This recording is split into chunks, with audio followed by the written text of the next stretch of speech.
Hello, everyone. Welcome to the debate for State Assembly District 17. My name is Nick Ferris. I am the treasurer for the Telegraph Hill Dwellers. It's fantastic to see so many people, so many residents showing up for this very important event. Looks like we're already up to 81 folks and growing. We hope you'll leave here with a much clearer perspective on these electoral issues and who you'll be voting for. So I need to say a few thank yous.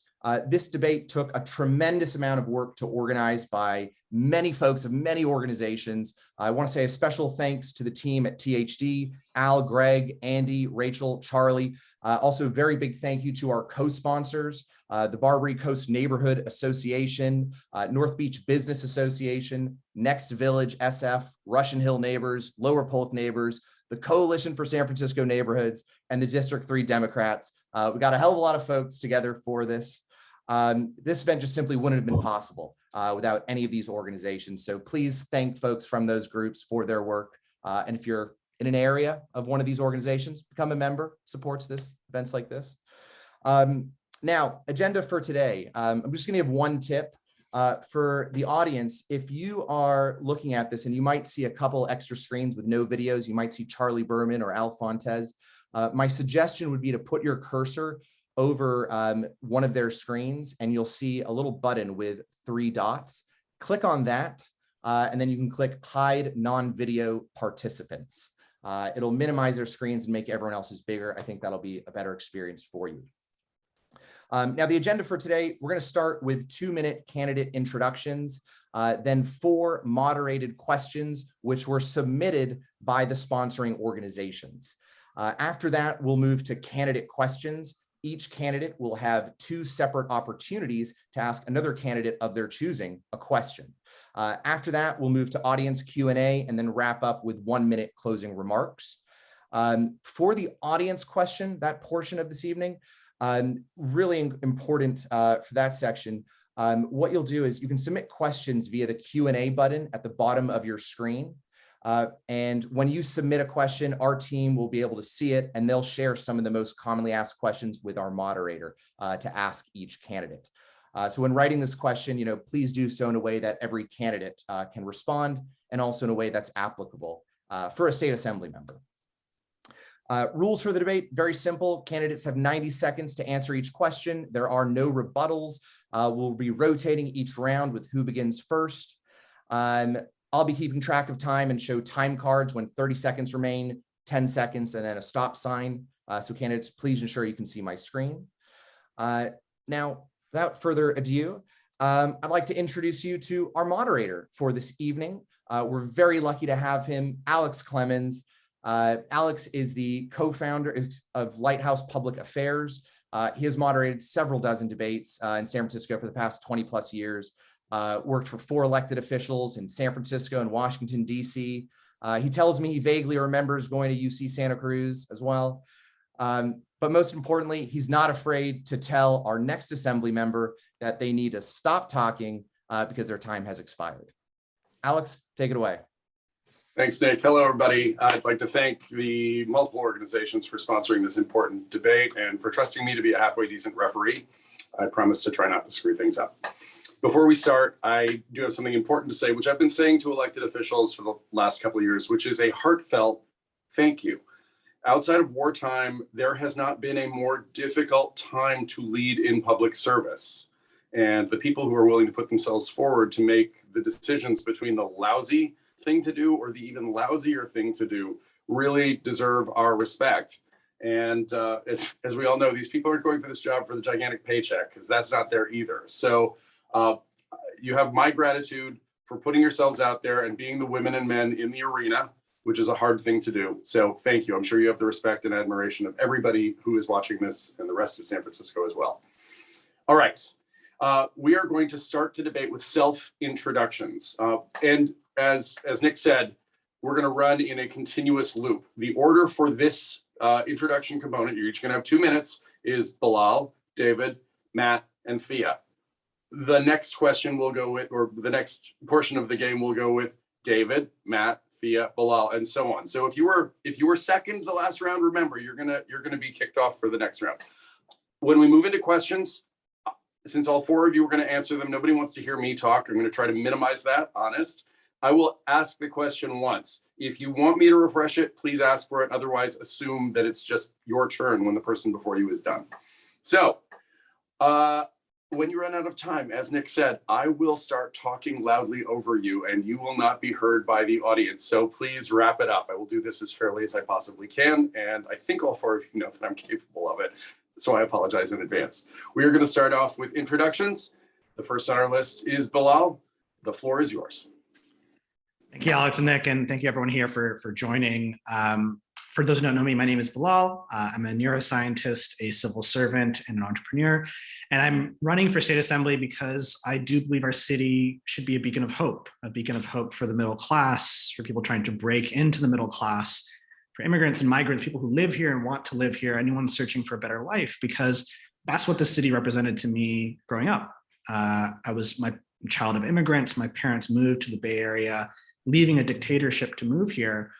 Multiple generations in campus housing and single bedroom. My mom took public transit every day just to get us into the best public schools. And she was a little librarian herself. And they were eventually able to make it into the middle class. And if you distill it down, the foundation of that is housing, it's schools, it's transit, the things that enabled my parents to succeed. And those are the three facets that are the priorities of our campaign as well, that we want to recover in the state assembly. They're a priority because they're disappearing. Over the last several years, the cost of rent has gone up. The number of unhoused has doubled. The number of opioid deaths is twice the number of COVID deaths, and our transit lines have diminished. And we have a climate disaster that is all impending that we have 5 to 8 years left to address. And I'm running for state assembly because I believe that we need the courage and innovation to solve these problems. We can't rely on a status quo to solve problems that hasn't been solved for years. And so over the last couple of years and decade, I've worked as a scientist at Stanford Medical, an analyst in the Obama administration, an entrepreneur in the nonprofit and the private sectors to help workers get a guaranteed income, to help small businesses get access to capital. And it's that combination of science and technology and policy that's going to solve the decade of challenges ahead with visions that we've outlined to address chronic homelessness, to a Green New Deal. It's because of that vision our campaign has taken off. We're the underdogs in the race, but raise hundreds of thousands from individuals, mobilize hundreds of volunteers, and earn dozens of endorsements. I'm excited to share that vision that's inspired so many across our city today, and thank you for having me. David Campos, you're up. Thank you very much for this opportunity to share with you my vision, to talk to you about my corporate-free campaign and my vision for how to represent the 17th Assembly District in Sacramento. I see a California where we stop talking about poverty and actually start ending poverty, starting with a true living wage. I see a California where homelessness is not left to the generosity of each city or county, but is approached as a humanitarian challenge that the entire state must pay for and address. I see a California where we don't abandon neighborhoods or communities, a state where the tragedy of neighborhoods like the Tenderloin would be unthinkable, a state where Black and brown people are not asked to do our frontline work in a pandemic and then are left to die in disproportionately higher numbers, a state where everyone has affordable housing and affordable healthcare, everyone has access to quality mental health, and everyone can find effective drug and alcohol treatment when they need it. I see a California where we create middle-class jobs today by investing in the affordable and green energy that will save the planet tomorrow. A California where we don't confuse luxury housing with affordable housing. A California where we end hunger now, and a California where we grow an economy that works for everyone in California. I see a state where we choose our leaders, not the giant corporations.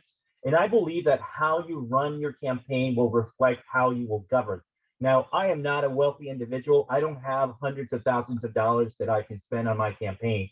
But nevertheless, I chose to run a corporate-free campaign because I want to send a clear message that this campaign is beholden to the people. And when I'm elected, I'm going to go to Sacramento and speak for the people, not the corporations. That is what is needed to represent this district in this time in San Francisco. Thank you for the opportunity. Thank you. Matt, you're up. Well, thank you, Alex, and thank you, Nick, and thank you to the Telegraph Hill Dwellers and all of the organizations who put this event together, and to my fellow competitors for this seat. It's good to see you all. We've had a number of debates and had a few weeks off, so I'm glad to be back with everyone. You know, we have huge challenges in our city. We have far too many people who are living on our streets. Housing is far too expensive for anyone who isn't wealthy. We have a climate crisis that is seeing more and more of our state set on fire. We have transportation and infrastructure challenges, and we need leadership. We need leadership representing us at the state level who is proven, who's been on the front lines of these big challenges, who can deliver for us, who can bring people together, and who can get things done. That's why I'm running. I'm born and raised here in the Bay Area, raised by a single mom. I went to public schools, public university, and I've spent my entire career in public service fighting for the people of San Francisco and delivering. I represent District 6 currently, which is the district just to the south of most of you. Sometimes we refer to our districts as districts 36 or 63 because they have such similarities and similar challenges of homelessness, of mental illness, of drug addiction, of development, all of the things that we know we need leadership on. And I've been on the front lines of those challenges during the pandemic, making sure we had mass vaccination sites, passing mental health SF so we can fix our broken mental health system, passing legislation to bring 2,000 plus people into shelter-in-place hotels, building more housing in my district than any other. But these are challenges that require state leadership. These cannot be solved by one neighborhood, whether it's Telegraph Hill or the Tenderloin. We need the state to step up and build housing. We need the state to do their share with homelessness, and we need real solutions on climate change. I'm prepared, I'm experienced, I'm driven and determined to bring that leadership to Sacramento on our behalf. Thank you. Thank you. Thea, Selby, you're up.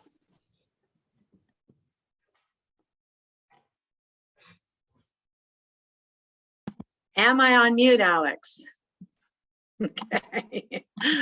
Hi, I'm Thea Selby, and I do want to thank Telegraph Hill dwellers and everybody who is here. What a wonderful crowd. I would be thrilled to be your next District 17 Assembly member.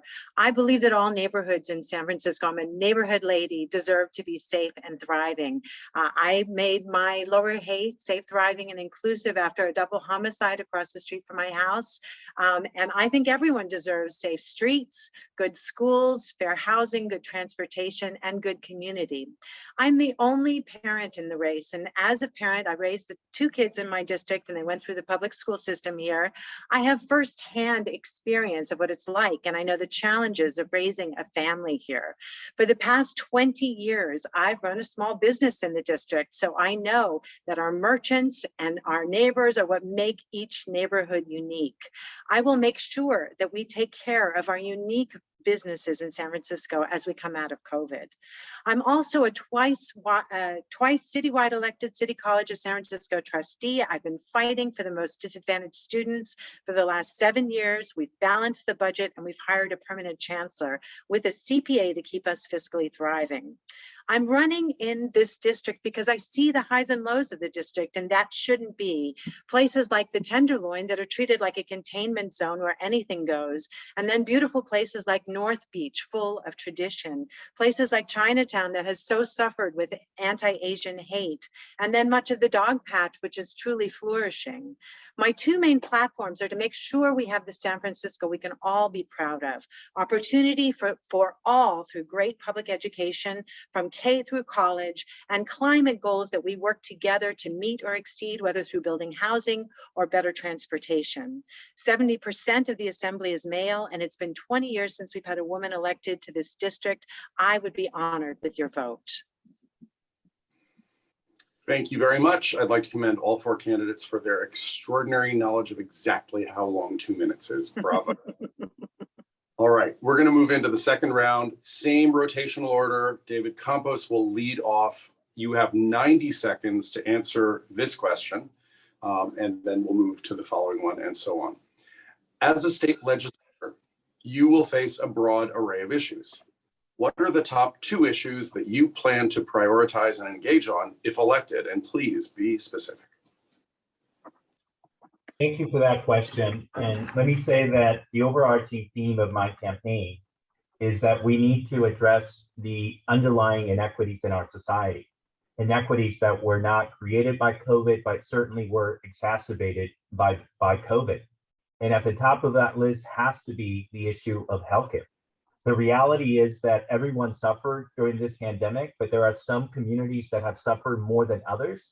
And this pandemic has especially been devastating to poor people and to many people of color. And I'm part of a community, the Latino community, that if you look at the ages 22 to 54, that generation of Latinos is 8 times more likely to die from COVID than their white counterparts. We have to have single payer, and that has to be my top priority, and that's what I will push for. And I'll tell you this, there's a reason why the interests that are lobbying against single payer are not supporting me, because they know that if I'm in Sacramento, I'm going to make that the #1 priority. And connected to that is the Green New Deal.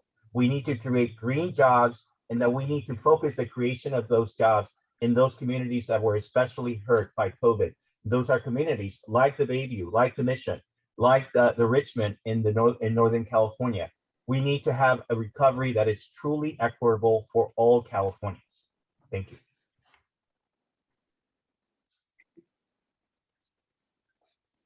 Go ahead, Matt. Oh, thank you for the question. I agree on both of those points that David Campos brought up. I'm very proud to have the support of the author of our Medicare for All bill in California. Ash Kalra supporting me in this race, as well as the California Nurses Association. The two issues that I would focus on that I think are the biggest challenges that we face and really need leadership, especially for San Francisco. One is homelessness and housing. We have far too many people who live on our streets. This is an issue that it really overwhelms our neighborhoods. It's inhumane, and we need to have real solutions.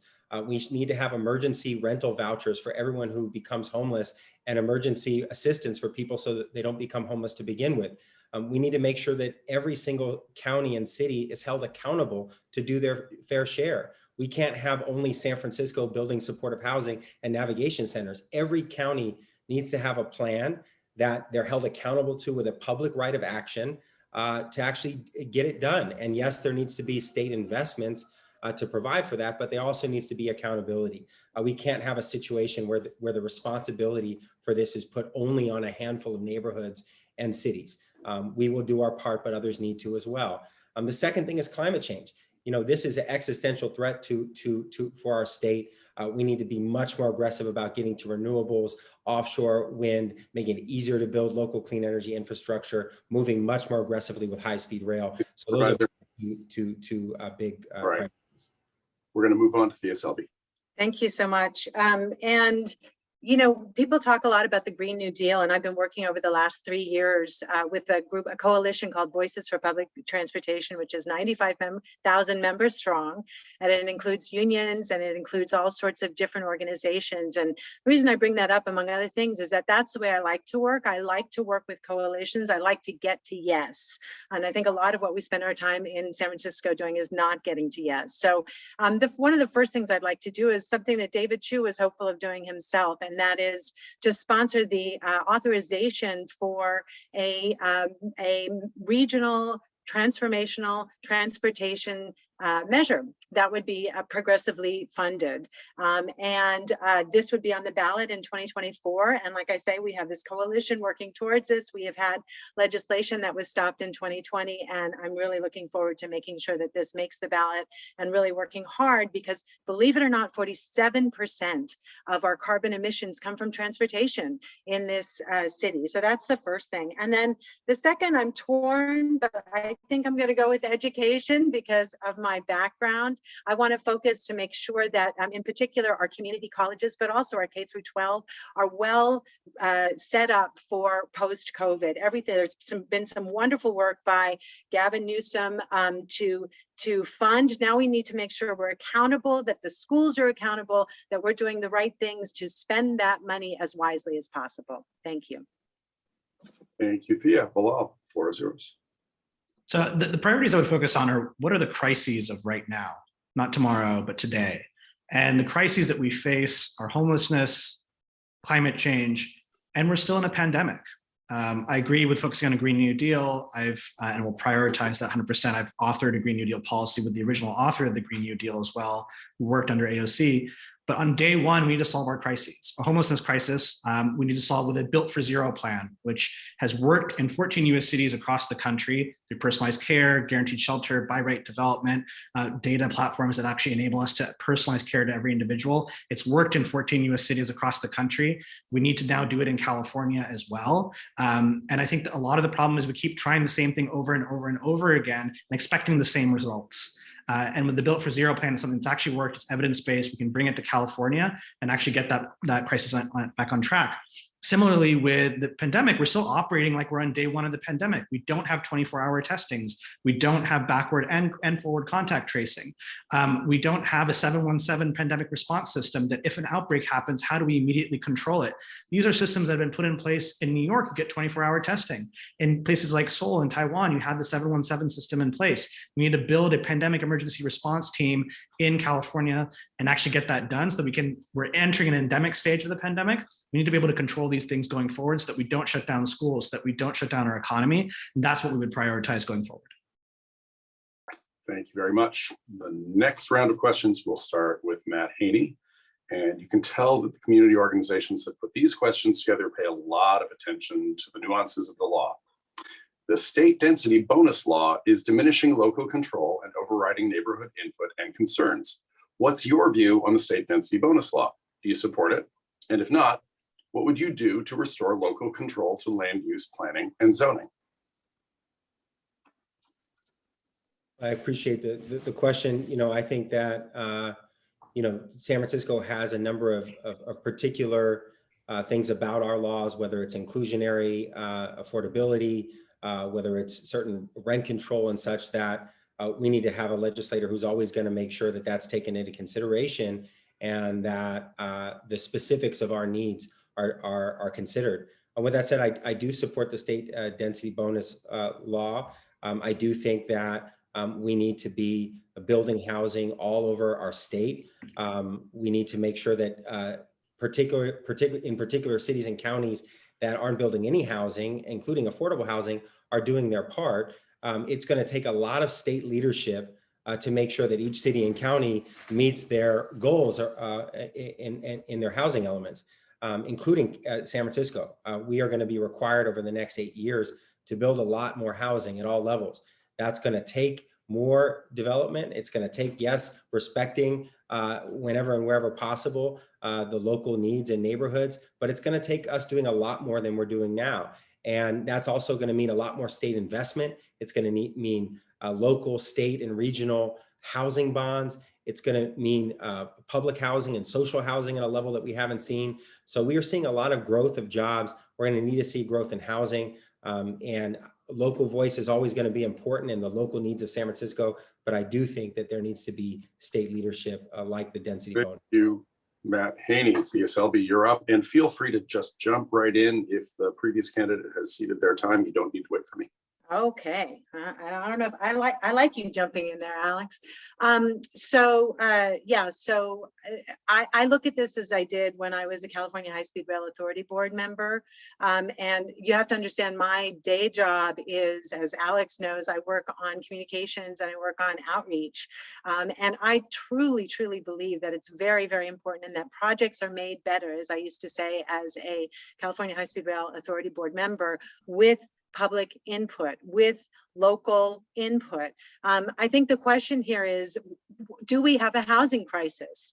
And I think when you see that everybody from the homeless, we literally do not have the transitional housing for the homeless that we need.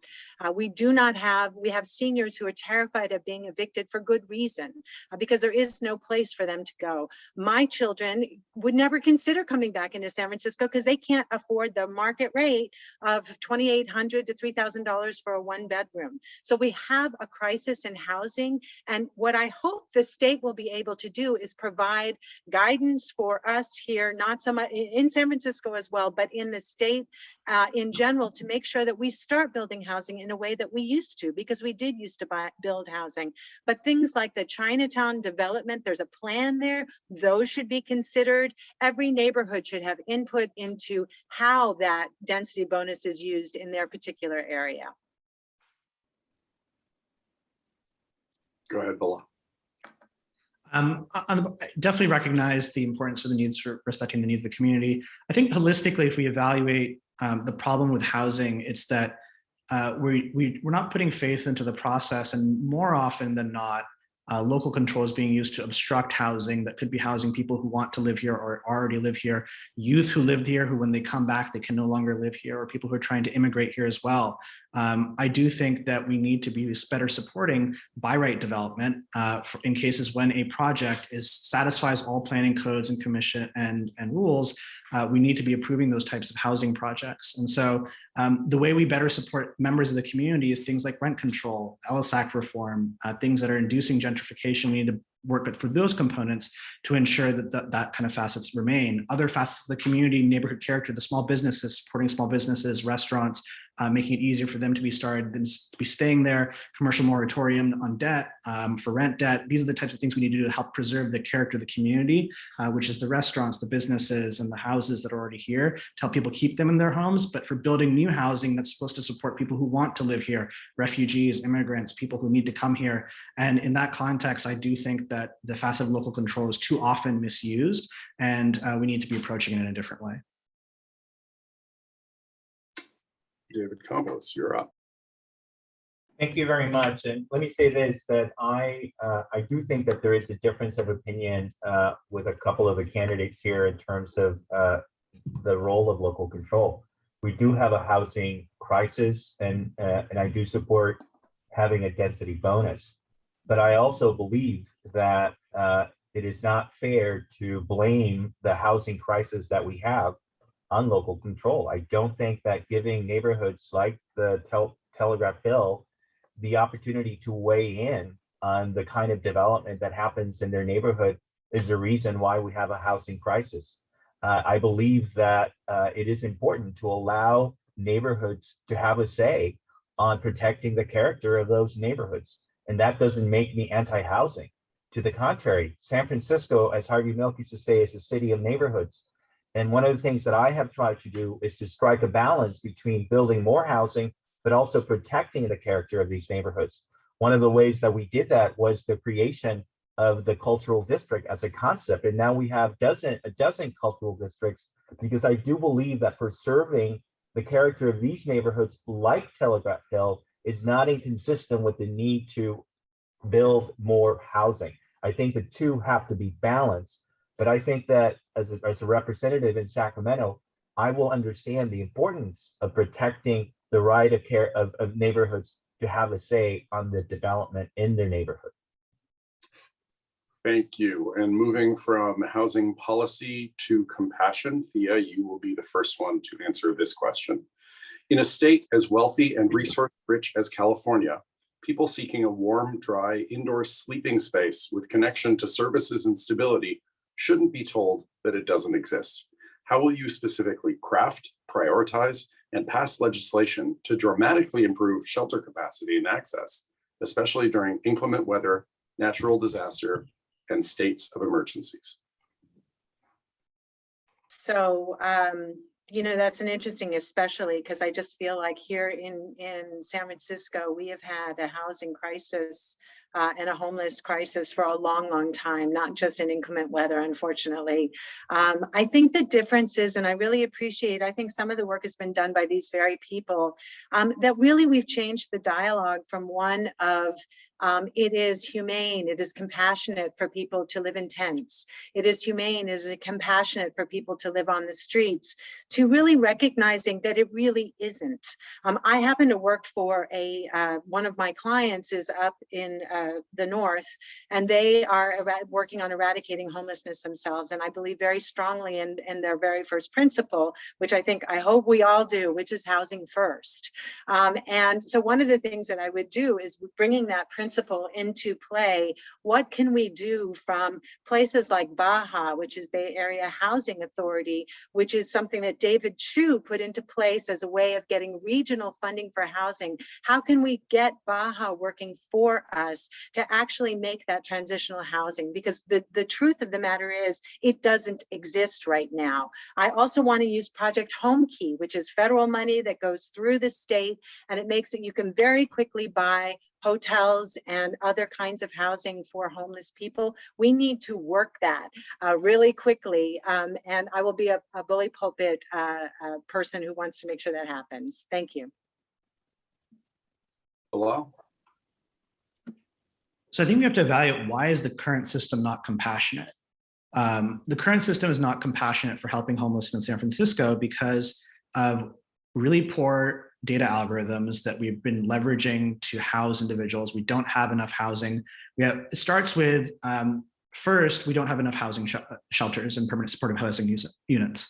It's 8 to 10,000 in the last biennial survey, but probably estimates of 15 to 20,000 unsheltered, and half of that in available permanent supportive housing or shelter units.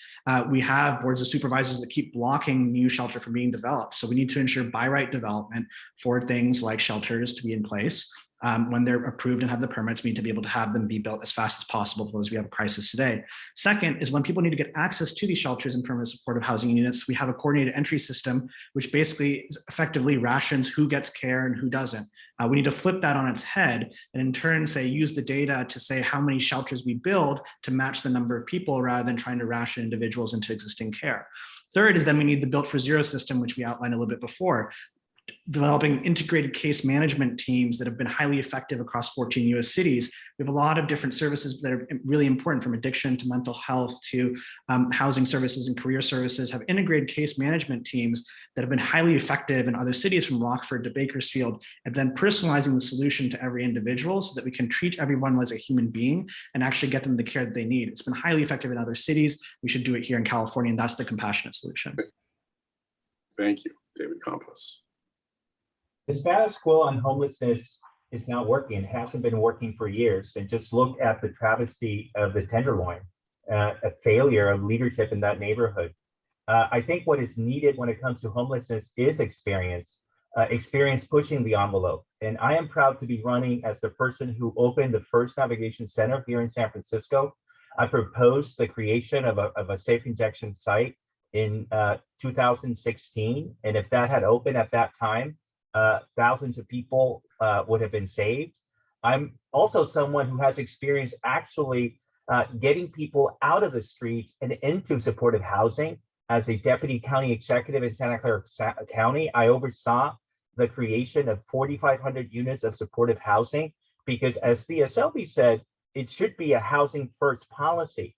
But the reality is that we need to change the status quo. And what is needed is someone who understands the need for change, but who also understands with his own experience what it takes to get people out of homelessness. And what I intend to do is to take that issue and elevate it at the state level, because homelessness is not going to be solved unless the state of California weighs in and actually makes it a statewide issue. That's not happening right now. And when I'm elected, if I'm lucky enough to be elected, that's going to be a top priority to get the state of California to be a partner with San Francisco to finally address this issue. Matt Haney. Thank you for the question. This is something that I've been very deeply involved in.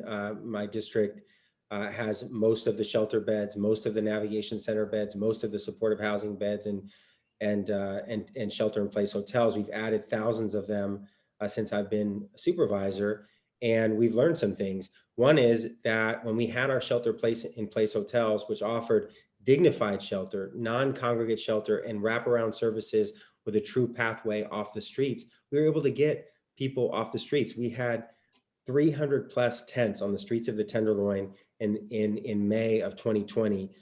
When we opened the shelter-in-place hotels, within 2 months, we got it to under 30. When we have those options, it works, but we can't do it alone. Those types of transitional shelters need to be built not just in San Francisco, but in all across the state. We need accountability. I talked about a public right of action, a required plan that every county puts together around the number of shelter beds that they have to build, and they can't just keep passing the buck to different neighborhoods. We also have to make sure that people don't become homeless to begin with. There's so much more we can do with a right to counsel for everyone in California who's facing eviction, emergency rental assistance. If we can keep people in their homes, it is so much cheaper, it is so much more effective than trying to help them once they've been homeless for months or years. We can do this. I've seen it work. I've done it. I've been fighting for it every day. But we do need a state plan in order to do it. Supervisor Haney. All right, the final question of our 4 questions from our community organizations that are sponsoring this debate will start out with Bilal Mahmood. We are losing small businesses, which are the heart of our communities. Why is that happening? And what solutions do you propose at the state level to help our cities and small businesses get back on track? Absolutely. And I think with small business, it's the heart of our city, and it's my nexus and integration into career and politics as well. I started in the Obama administration where we worked on small business policy in the Office of Innovation and Entrepreneurship, where we helped with get access to capital and small business grants and loans, and seeing how effective that was. In nonprofit work, we helped with guaranteed income programs to help with workers who were suffering during the pandemic, as well as helping the workers get access to different kind of services and career services as well. And if you talk to different businesses in San Francisco, like I have, I think there's a couple of things that they say they're struggling with. One is workers are leaving. If you don't have affordable housing, you don't have universal health care, you don't have good public transit, you're not going to get the workers to live here. And so we need to have a better, if you support workers, you support small businesses. Second, most small businesses here are struggling with commercial rent debt due to the pandemic. The business service hours were suffering and business was down. So they've accumulated so much debt. We need to have a commercial moratorium on rent debt for small businesses. And that would be one thing. Second thing we would do as well. Third is it's too hard to set up a business in the city. So this isn't something necessarily the state can help with, but it takes $200,000 to set up, to create an ice cream shop here in San Francisco to do all the permits and the laws. So we need to actually, in the city at least, make that easier to do so that new businesses can get started. And so I do think that the way we turn around our small businesses is better, helping them get out of this crisis, recover their debt, helping the workers who are struggling to work here, and then making it easier for them to get the services they need from the government through better software platforms as well. Thank you very much, David Campos. Thank you. I'm very proud of my record on supporting small businesses. I voted against the Twitter tax break, not because I didn't want Twitter to be here, but because I felt that if we were going to do something for Twitter, that we needed to do something for the mom and pop that actually creates jobs in San Francisco. That's why after the Twitter tax break passed, I created the Legacy Business Program that actually provides subsidies for local businesses that hire locally, and actually provides assistance for those businesses that do not own their space, and provides incentives for the owner of the building to give these long-term leases to these businesses. And now hundreds of legacy businesses have been created, and so many of them have been saved, especially in the pandemic, because of that effort. That's one of the reasons that I also created the cultural district, to protect the character of these neighborhoods, which are so essential to maintaining a thriving small business. I want to take this commitment to small businesses to the state of California.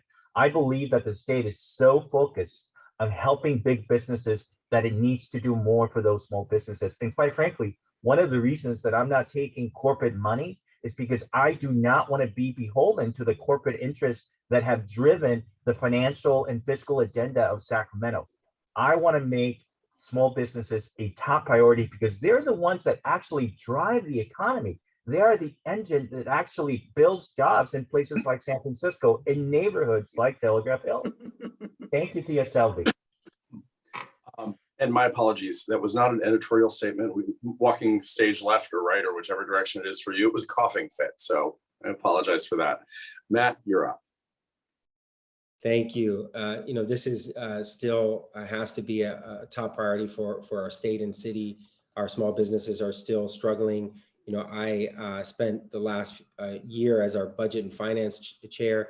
We made really unprecedented investments into our small businesses to help them with grants, to create relief funds, to waive a lot of the fees and taxes.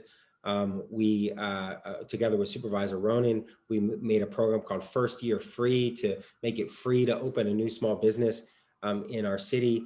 And we have to take those type of approaches to the state. A lot of the fees and taxes that small businesses have to pay and go through when they're operating or opening a business are state related, and those should be waived.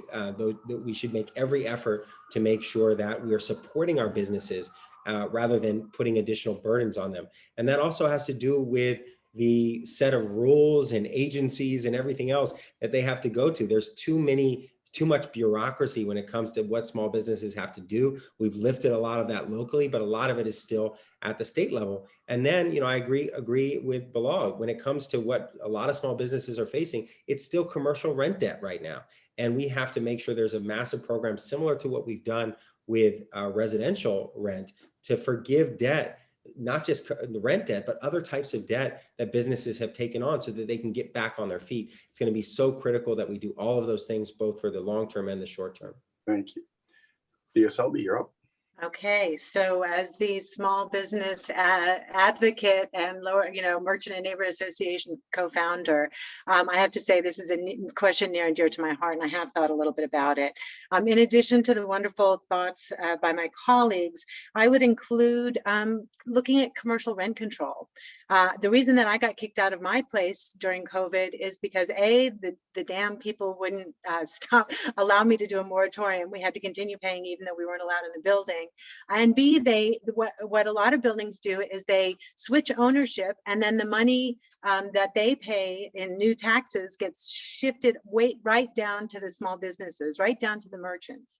So what I'd like to do is look at commercial rent control, possibly as a temporary measure, but possibly longer term, maybe 5 years. And I'd also like to look at things we can do so that the large developers don't get to pass everything through to the small business owners, because that becomes absolutely onerous and impossible. I do think we should look at those Twitter tax breaks, and we should say, well, if Twitter gets us tax breaks, what can we do here? I'll tell you something that folks like me who are not merchants are having trouble with. There's no office space. You're thinking to yourself, oh, there's all this office space, but it was all Twitter and all these large companies, and they don't want to take the time to split it up. I think we should, as government, help to split those things up. Finally, we have a lot of disadvantaged and monolingual businesses, and they didn't even get the PPP. They need to be helped to get their fair share as well. Thank you. Thank you. And I could go on. The reason I'm here is because all of you could go on, and that's your job, in fact. So I don't mind you pushing up against the edges. Questions from the organizations can reveal a lot. Questions from the audience are certainly very important, but my favorite part of the debate is what we are entering into right now. Once again, we'll stay in the same rotational order. Matt Haney will lead off. There will be 2 rounds of this. So Matt, Thea, Bilal, David, and then that same order again. Each of you has 20 seconds to choose one of the other 3. No, you may not ask yourself a question. And yes, people have tried. Each of you has 20 seconds to ask one of the other 3 a question, and that person will have 2 minutes to respond. There will be no rebuttal. Make sure you can get your question out in 20 seconds because it's not time for a speech. Please, if you understand the rules, Matt, take it away. My question is for Thea. You've served on the City College Board. Our City College continues to have, it seems like every year, challenges financially. What can we do to get City College to a level of sustainability? And how can the state step in to make sure we can provide for all of the services and courses that are needed and create stability for City College? Thank you for that question. And, fortunately, we are headed the right direction. It's not even just a stump speech. It's true. We have a chancellor in place who I believe has a long-term vision for how this should go. And I believe we've done the right thing as the board of trustees and working together collaboratively as opposed to fighting each other that some other boards in education might have been doing over the last little bit. But absolutely, there's not enough money in the community college system, and we need more money in it. And so one of the things we can do with accountability, there has to be accountability. So I'd say there's 2 things going on here. One is that our budgets are not large enough to be a true community college. We cannot have all of the courses that we might want to have, which is why we're having to shrink. So yes, we can look to everything from state funding, which used to fund, by the way, 84% of UC. It now funds 16% of UC. So the state has really shrunk in terms of the percent of schooling that it actually funds. Community college is the #1 most important, in my opinion, higher education institution because it educates our most disadvantaged students, our first time to college students, our immigrants. And so we really need to pour that money in from the state. And I will work on Prop 15, which is something that we tried and almost made happen, which will split roll and have the commercial rent, the commercial property taxes go up, and that money, 40% of which will go to education. Thank you. Selby. You're the person who's going to ask the next question, but a quick request to our audience, all 130 of you or so. We have a round of questions from you at the end. Please do put them into the chat if you've got burning questions, especially questions about what these 4 people could do as members of the State Assembly, not so much about what they could do in their current positions right now. With that, Thea, please choose someone. You have 20 seconds to ask a question. Sure, this is for Bilal Mahmood. You told the Chronicle the reason you don't vote in local elections is, like most San Franciscans, you're only focused on presidential, but voter turnout in 2018, when we voted for US Senator, Assembly, and Governor, and the Board of Education, you skipped, and it was 75% here in San Francisco. Don't you think the voters of this district deserve a representative that's at least as engaged as they are? Thanks for the question. And I think the general kind of issue here is that I think this line of attack is frankly quite petty. 60% on an average basis of San Franciscans vote on an identical record to myself, which is mostly in general elections, and I'm a political newcomer. And it diminishes the reasons of lived experiences of so many people here, people of color, people who are newer to San Francisco politics. And I think it's damning because San Franciscans engage in many different ways in our community. Political newcomers are not necessarily new to getting the job done.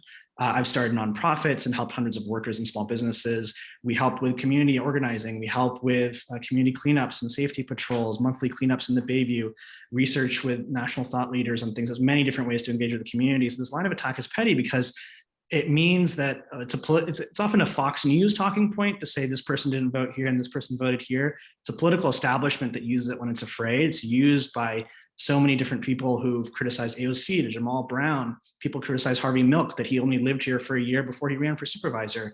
So what's the threshold at which you decide this person can run and this person can't run, this person works and this doesn't work? We're having a national conversation in the country right now about why it's so hard to vote and why the election is devolving into these components. And so I think San Franciscans deserve better than having these type of conversations and these talking points. Let's be better than this and focus on the issues. Attack me on my record, on the quality of the ideas and the policies we're promoting, not. All right, thank you. Context. Thank you, Bilal. It's your turn to ask a question of one of your colleagues. Yeah, I think question for Thea.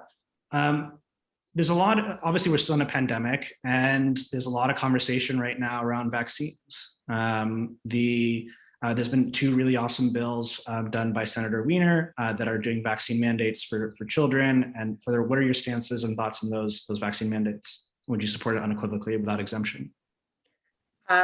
Thank you for that question. And I, as you know, I have been following COVID very, very closely. And usually what I say is we're going to follow the guidance of our public health officials. That is the most important thing that we can do. And I really believe that there are a lot of things we can do as this becomes an endemic to keep safe. And that includes things like implementing mitigation efforts, like, for example, staying home when you're sick. I applaud the governor who's bringing back paid sick leave. For a while there, before Omicron, we had a period of time where workers had to choose between getting paid or getting others sick.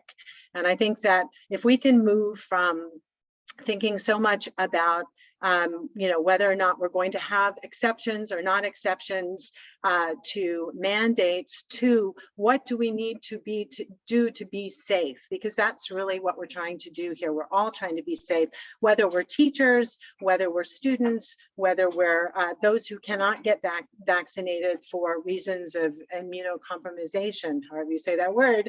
And so for me, it's really about making sure that we keep people safe with sick leave pay, I think is a really great idea. And just frankly, healthcare for all. I think that's something that can really help to switch the conversation again, sort of using your words in some ways, Bilal, over to what I think we're all trying to do, which is be safe, be healthy, get our lives back. Yeah. Thank you. David Campos, it's your turn to ask someone a question. I'm going to ask Thea a question, not because I want to put her in the hot seat, but because she and I share a passion for public transit. I worked on Community for Youth, and you have talked a lot about and done a lot about public transit. What do you think we need to do to make our state public transit system truly world-class? Oh, is that the question? Yeah, for you. Right. Oh, wow. So the first thing that I would do is I would work with our assembly members to appropriate the $4.2 billion that the voters of California approved in 2008 as a down payment for high-speed rail. This is something that they did not do last year. And I was working very hard with a nonprofit to try and get them to do it. Now we have the federal funding. Now we have a wonderful matching funds from the feds. I really think this is a fantastic opportunity to get high-speed rail zero emission, not only in the Central Valley, which is all the money that the 4.2 bill was going to get you, but maybe we double and triple that and really start to get it to San Francisco and Los Angeles, which is what we need.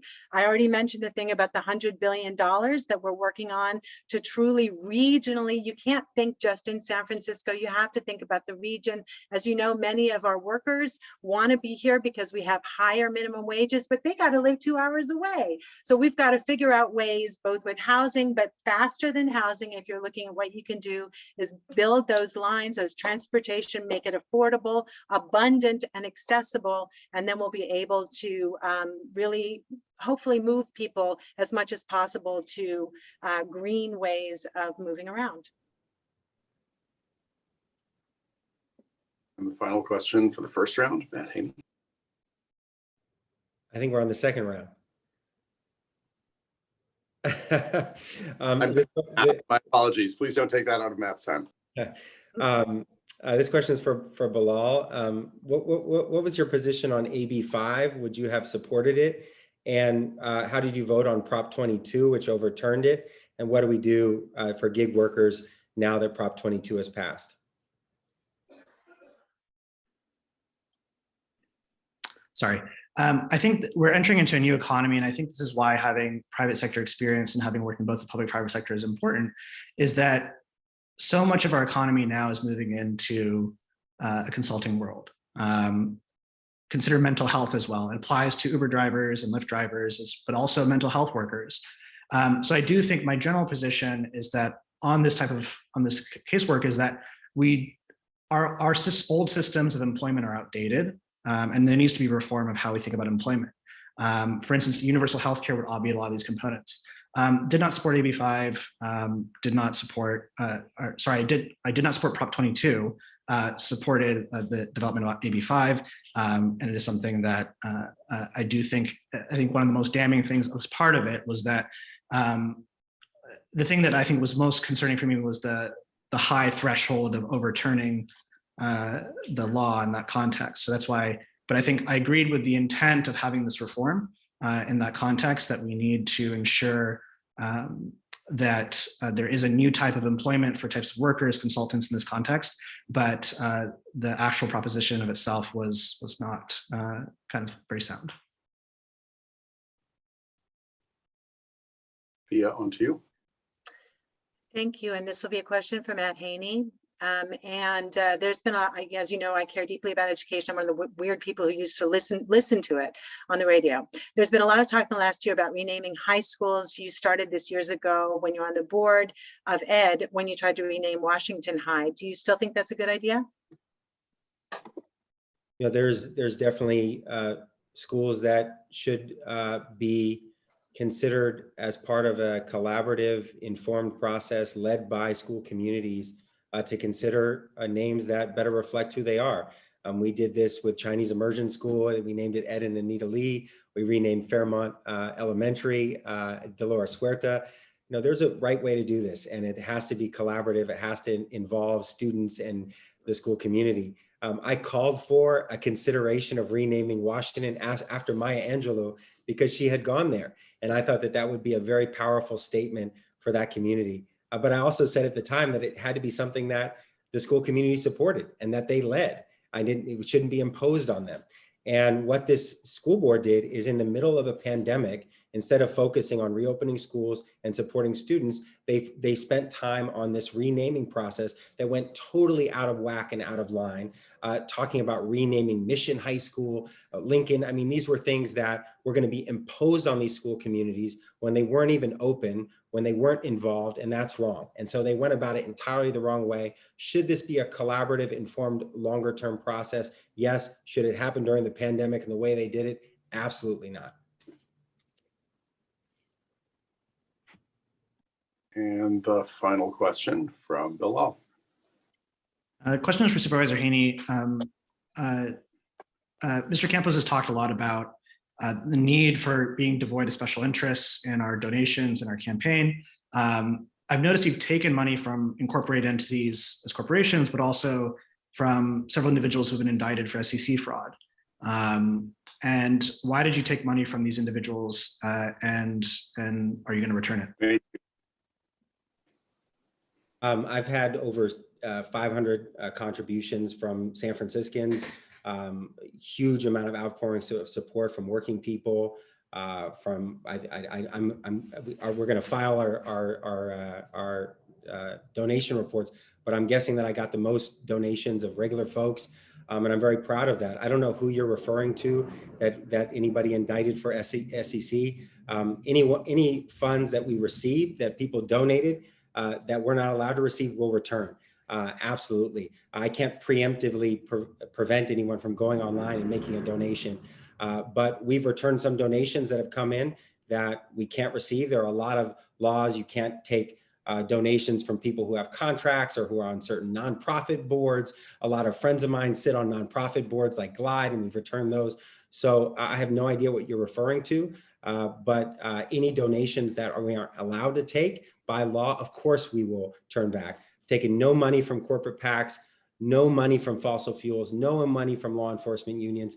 An overwhelming majority of my donations have come from regular people and working people, and any donations that we aren't allowed to take, of course we'll return those.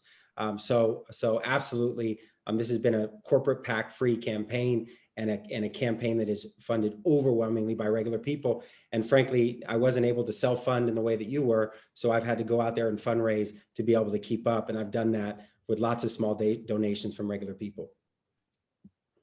Thank you all for that illuminating look at who you asked questions of and what those questions were. We're now going to move to— I have one more question, last question. My apologies. I guess I'm reading this wrong. Nick, is that correct? Did I blow it once again? David does have a question. David, I'm terribly sorry about that. Please don't take that out of his time and fire me immediately. No need to do that, but I do want to ask a question about local control, because I think it's really an important issue for these community groups. And so going back to Supervisor Haney, and I have to say that at times it's hard to know where you really are on these issues. At the YIMBY debate, you said that there is too much local control, and yet today you said that you support local control. So which one is it? Too much local control?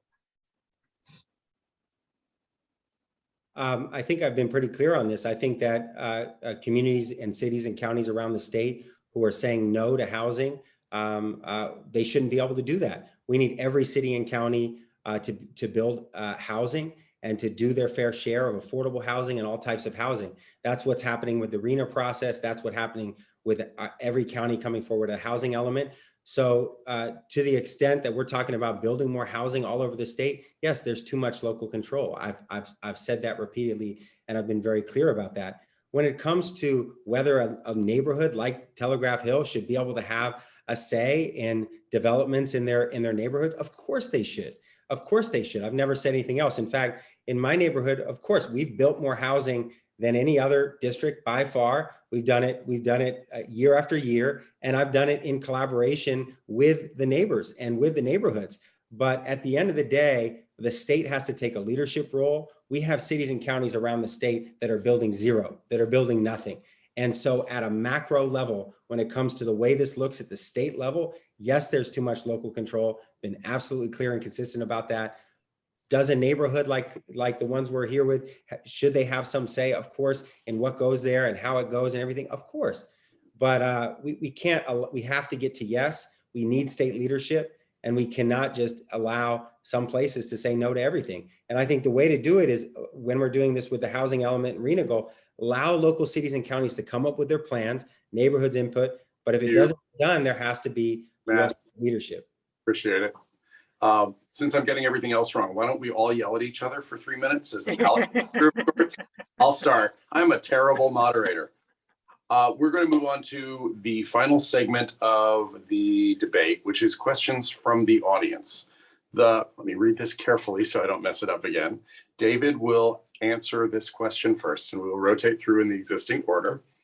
And the first question is, District 17 faces safety and quality of life issues, including car break-ins, package theft, shoplifting, bicycle theft, vandalism, and violence that make residents feel unsafe.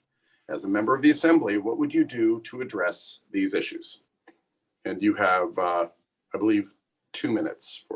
Do we have 2 minutes or 90 seconds? 90 seconds. Thank you for the reminder, Nick. Thank you very much for that question. And let me say that I feel that. And, you know, I have worked on issues involving public safety for a long time. I was on the police commission as a supervisor, and I'm a big proponent in community policing. I believe that having law enforcement, police officers that are connected to these neighborhoods is really critical, is really important. I believe that it's important for folks to get out of their cars and walk the beat. And one of the things that I want to see is more cultural competency, quite frankly, among law enforcement officials. One of the challenges that I faced as a commissioner and as a supervisor in District 9 was, for instance, getting the police department to assign Chinese speakers to neighborhoods like the Port-a-Lot. And one of the things that I will introduce as a member of the Assembly is to introduce a bill that requires cultural competency for law enforcement individuals. I also think that when it comes to public safety, there are also core issues that have to be addressed. There has to be accountability against crime, but there's also larger issues that require intervention. You need to recognize that we have a mental health crisis in San Francisco, a substance abuse crisis, and that the best way to actually address that is by inundating the city, in some parts of the city like the Tenderloin, with services. Likewise, I think that job creation and a universal income would be something that would make the community safer. Thank you. Appreciate it. Matt? Now, this is a very serious issue. I think that we have a fundamental responsibility to keep people safe, and we need leadership at the local and state level. I've worked hard on that issue here. We've brought more foot patrols, more community policing, new police academies that bring more diverse officers, including those that speak other languages and can connect with communities. We've also brought community ambassadors and street crisis response teams. These are the type of supports that we need in our neighborhoods that are connected with community, deep training and investments for people who are in policing so that they can engage in community policing and de-escalation.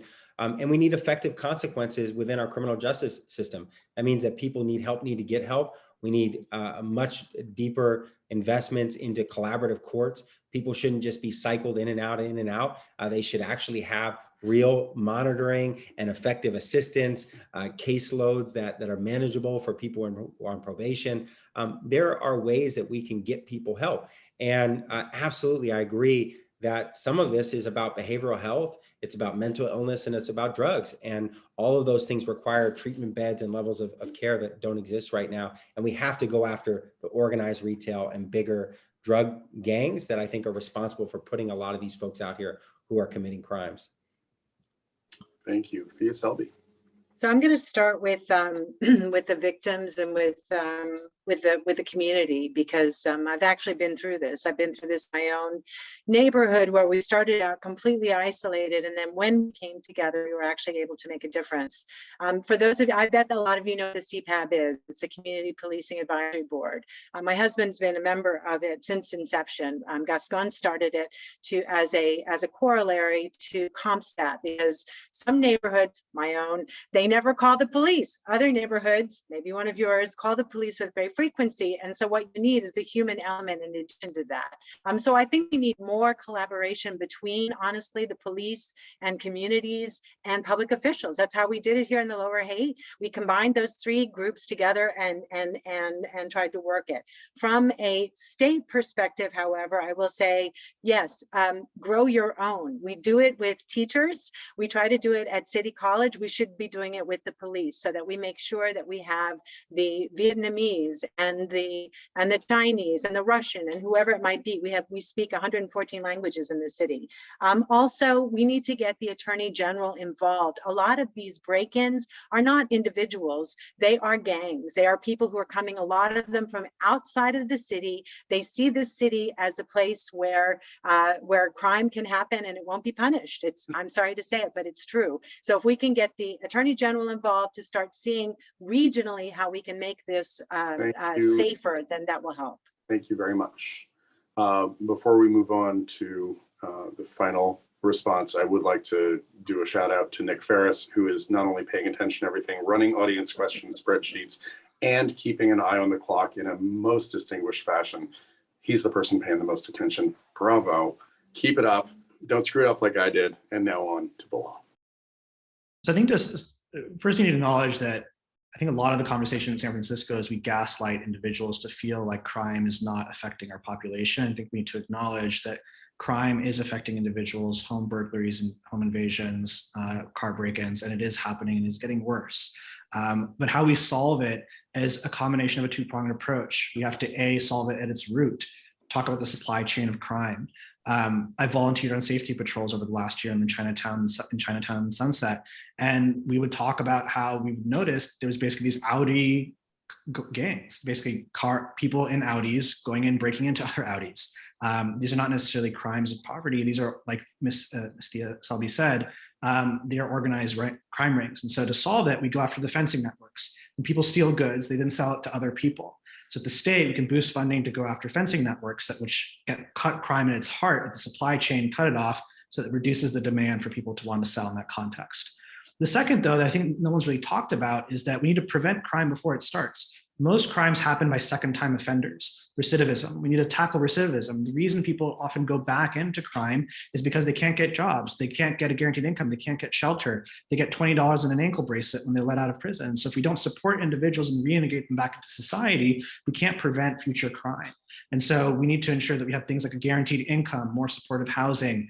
That's what's going to actually help reduce crime over the long term, is to make sure that we get people back integrated into society. Thank you so much. We are on to our second of our three audience questions. We will start with Matt Haney. Please give examples of how you have built political consensus in difficult political settings like the legislature.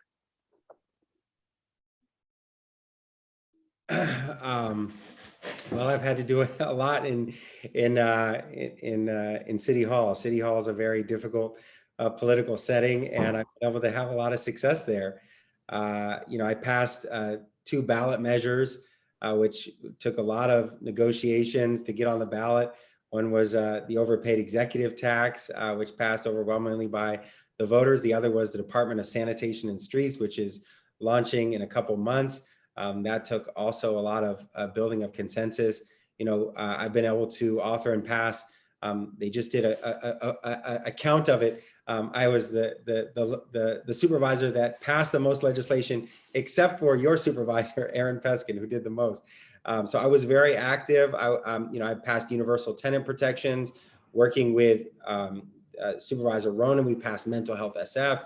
And a lot of this involved not only bringing together stakeholders, but also using every tool at our disposal, building power among coalitions so that we can strengthen the support that we had, working with the media and building narrative, being transparent and really calling out what was working and not working, and always having an eye on actually getting it done, building consensus to get to yes, to pass the bills, in some cases even get it on the ballot and pass it off the ballot. So again and again and again, I've been able to do that here. I led our budget process in a very difficult budget year this year, and we passed and we built consensus. So thank you very much. Thea. Thank you so much. So I want to start with a local thing. So there was a pot club that was 2 doors down from my house. Now there was another pot club that was across the street. One across the street, great. One next to my house, 2 doors down from my house. Let's say the security guard stabbed a patient. That people used to go from buying the pot inside the store to selling it outside the store. It was a bad business. We were told by our supervisor, among others, don't touch that third rail, can't do that, you got to stay away from that. But we could not. So we came together as a neighborhood and we developed a strategy and we worked together and we actually got our supervisor eventually on board. I would say that he was probably the last one on board. We got the police to work with us and we fought, and I think we had to go to an appeals. I don't remember the whole saga, but we had to go, at least 2 or 3 levels in, but we won. I think it was at appeals we won, and the business went away. People told us, don't touch it. It'll ruin any credibility you have because marijuana you can't touch. Well, that the third rail thing to me is anathema. The second thing I already mentioned, which is Voices for Public Transportation. This is a regional effort. I'm working with organizations from youth, senior-led, disability organizations, environmental, variety of transportation unions and non-transportation unions to put together this measure. And I will continue to do that kind of work and listen when I get to the legislature. Thank you. Thank you. Bilal, it's your turn. So one of the biggest points of consensus we did in the past was working in the Obama administration. We were coming out of the 2008 financial crisis. And to solve a very large financial crisis, there's so many different stakeholders that need support: small businesses, research universities, capital institutions, entrepreneurs, high growth small business. And it was very difficult to bridge consensus between all of them to get to a proposal that we could then pass off to the president. The way we did it was starting by listening to all the different stakeholders involved. In very early conversations, we set up forums and conferences between all the different stakeholders and had an open invitation in the Department of Treasury to bring them to. And immediately we saw conflict. People were arguing like, why are you listening to this person? Why aren't you listening to me? And the precepts that were being developed. I think the fundamental part of negotiation and precepts is making sure that you don't align on precepts, but align on intentions. And then as we heard every individual realized that people, while they were arguing, the small business thought that we were prioritizing one individual or the other, it realized that it wasn't in conflict, they were actually in concert. And so we end up listening to each person, realized for research universities, they had a different goal, which was they wanted to ensure that grants that were given to them could be expedited. They were taking too long. That didn't matter so much to the small businesses. So they're like, for small businesses themselves, they wanted support for crowdfunding, the ability to get more access to different types of financial capital to recover their business. And so by listening to individual stakeholders, we were able to kind of come up with a comprehensive platform that we then could pass on to the president, which then was eventually incorporated into the Jobs Act the subsequent year with crowdfunding legislation, expediting SBI processes. And that's how Thank you. Appreciate it. And David Campos, please. Thank you. Let me first talk about the fact, I'm running in this strong field of candidates that includes a sitting member of the Board of Supervisors. And yet, if you look at endorsements, I have a majority of the Board of Supervisors endorsing me, including, by the way, your own supervisor, Aaron Peskin. And I think the reason they're doing that is because they have seen my ability to make things happen, to get things done. Universal healthcare, pre-muting for youth, Clean Power SF, which provides 100% renewable energy against PG&E. I think the ability to get things done against difficult odds is why these individuals are supporting me. And the second example, I would point to my work as chair of the Democratic Party. San Francisco Democrats are tough and they often fight and disagree with each other. And I'm proud that when I became chair of the Democratic Party, I made a point of trying to bring them together by actually focusing on a common on a commonality, which was, we worked with Nancy Pelosi to turn back the House of Representatives and to actually flip 19 different congressional districts. And I think that because of that ability to bring people together, you have people who on one end don't agree with each other, who are actually agreeing on this race. You have someone like Aaron Peskin and Tom Amiano, and at the same time, you have someone like Willie Brown. And I think the reason they agree is because they have seen my ability to bring people together to make things happen for San Francisco. Thank you very much. We will move on to the third And final, I know your hearts are breaking as well as mine. The final question from the audience, the first person to answer this round will be Thea. And so, what would you do to help bolster community-based senior services and affordable senior housing? That's a great question, and I take that very personally. I have an 87-year-old father who is still in an apartment which has multiple steps. We sold our home. He sold our home a while ago, and I have in-laws in Danville actually who are in pretty bad shape, and they really want to age in home. They want to stay there. So I think that we really have to rethink this whole what it means to get older. And the majority of Americans out there, I'm not even talking about Californians here, could not afford to go into assisted living. And yet some of us may need to go into assisted living. And so, what is the purpose of government? Well, part of the purpose of government is to really help people when they need help.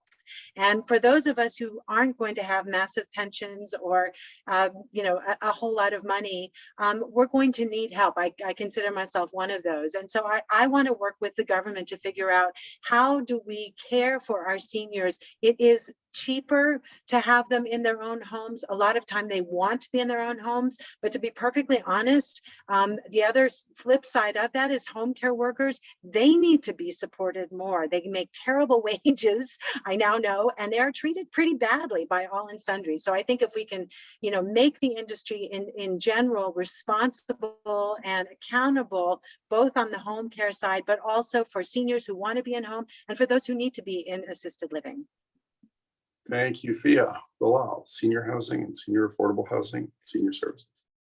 Definitely need to support that and improve it as well. I think one of the major new types of housing that I would definitely want to support is social housing, mixed income, publicly owned housing as well. In that context, it's been highly effective in Europe. Senator Member Lee has a bill in there that would set up a working group to actually evaluate how to do it effectively. We want to make sure that it'd be available for seniors as well.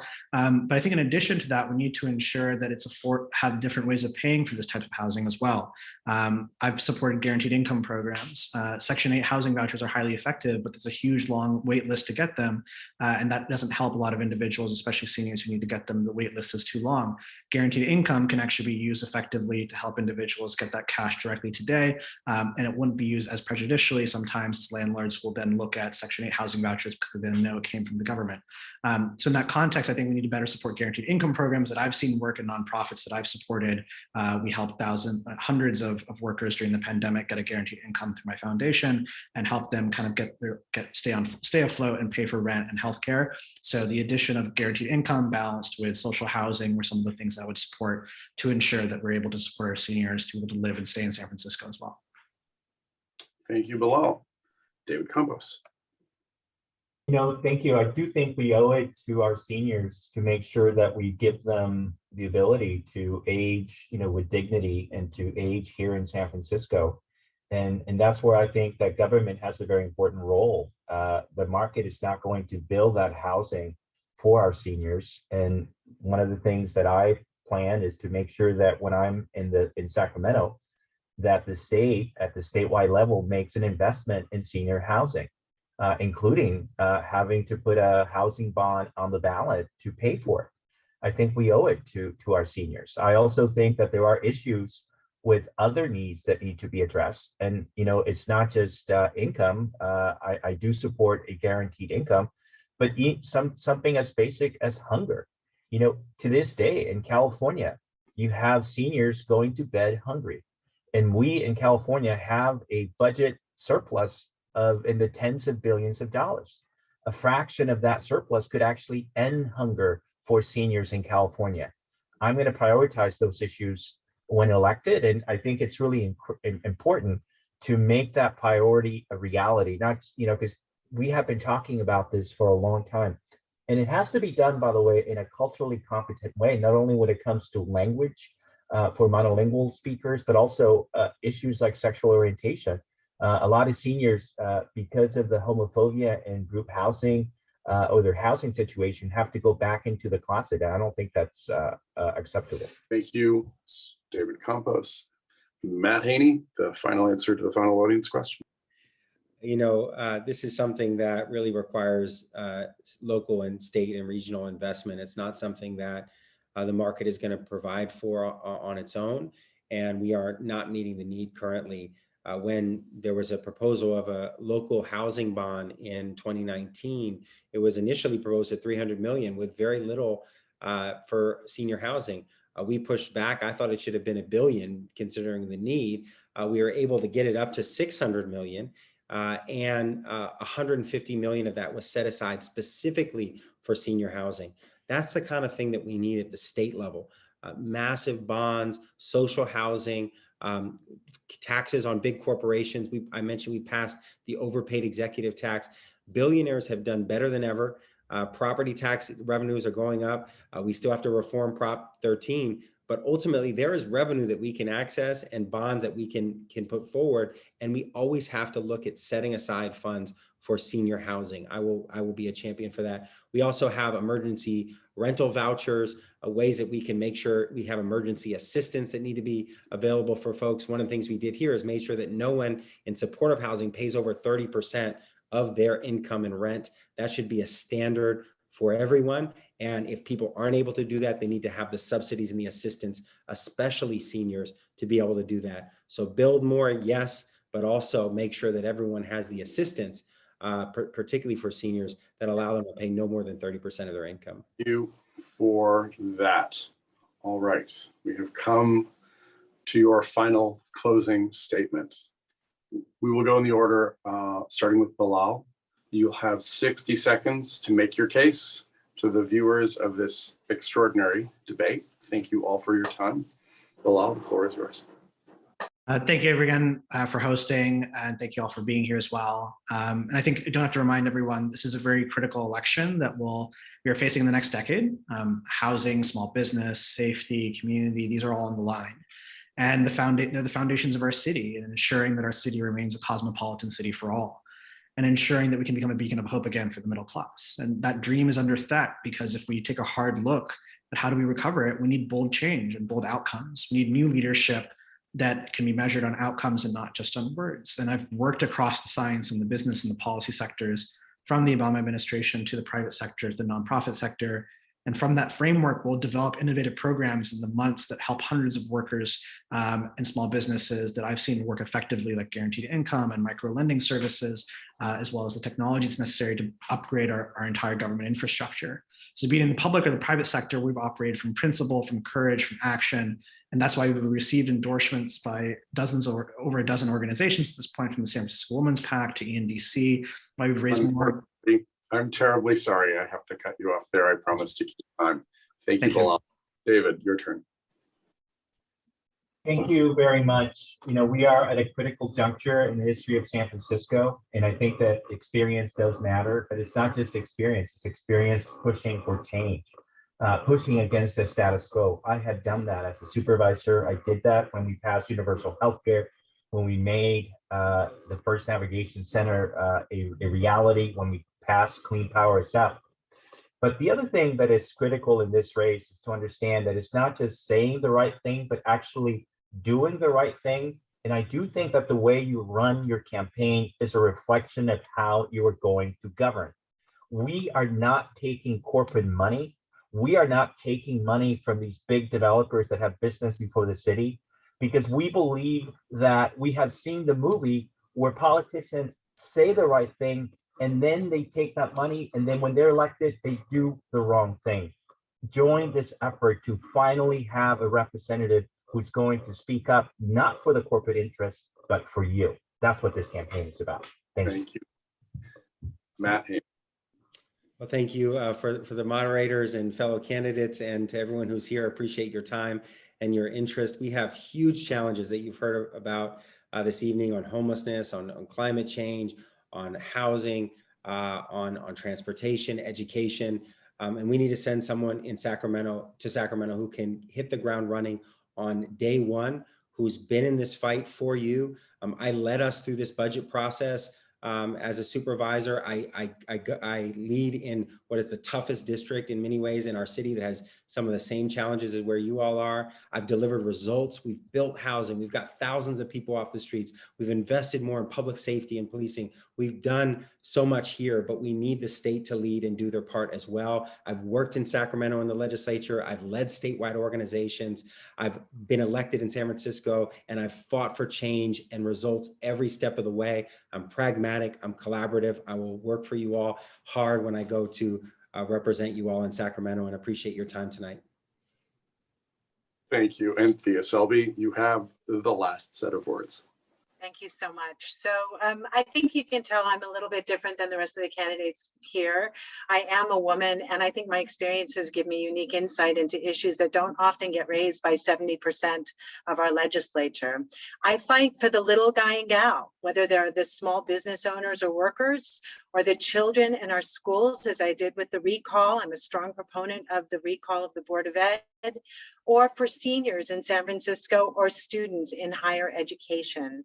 I'm endorsed by the Democratic Legislative Women's Caucus, which I'm very, very proud of, all Assembly and Senate women in the legislature, and by many community and neighborhood leaders across the district. But I'm beholden only to you, the people of the district, and I would be honored with your vote. Thank you.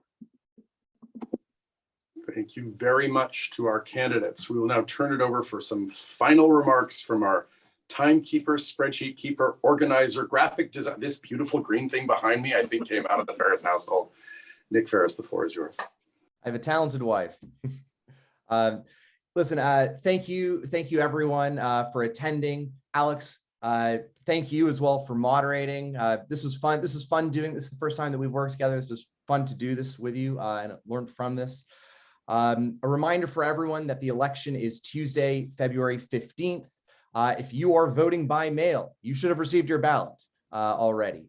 A big thank you to all of our candidates for being here. Alex said this, but thank you for running for office and for trying to make our city and state a better place. We're fortunate and very grateful.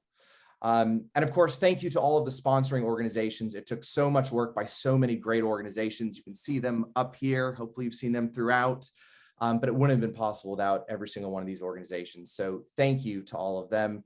And of course, yeah, become a member. If you're in any one of these neighborhoods or organizations, join up with them. It supports events like this. Thank you, everyone, and have a wonderful evening. Thank you. Good night. Thanks, everyone. See you.